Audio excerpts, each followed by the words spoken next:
Eti anataka tuachane, kisa tu jirani yangu amerudi. Ilinibidi nimuombe tuwe na mahusiano ya siri. Utatunza kweli wewe siri kweli wewe? Ndio nitatunza, lakini sio kuachana. Lakini kumbuka mahusiano yana siri. Nitajitahidi.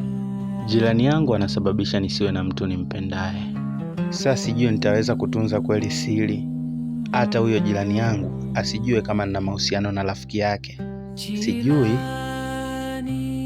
Rafiki yangu pamoja na mchumba wangu walikutana.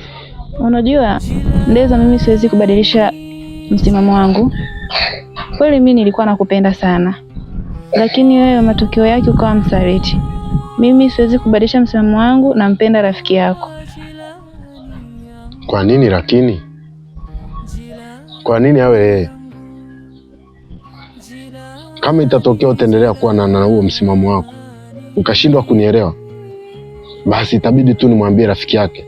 Kisi amerudi, nitamwambia kuwa unatoka na bwana wake. Sikia nikwambie.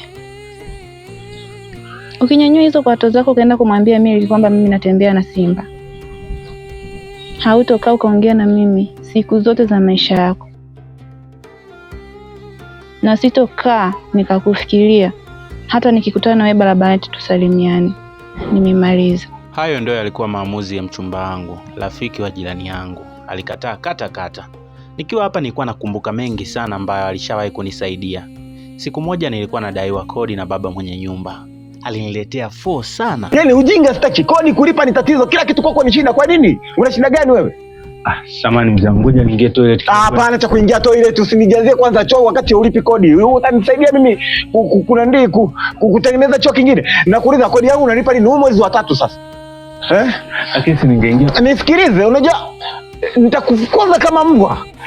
Oya, dogo, nimekupokea kwa Kuna shida gani hapa? Mbona makelele? Huyu mpangaji mwezi mpaka leo hajatoa kodi. Ungekuwa wewe ungeweza. Ana miezi mingapi kwani? Hapa mpaka sasa hivi. Huu ni mwezi wa 3, anda wa 4.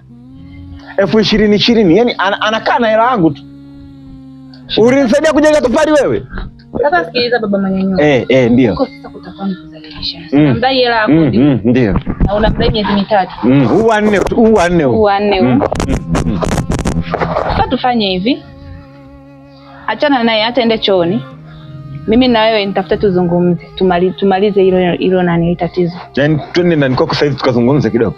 Ndio, twende tukazungumze. Kwa hiyo huyu unamlipia wewe?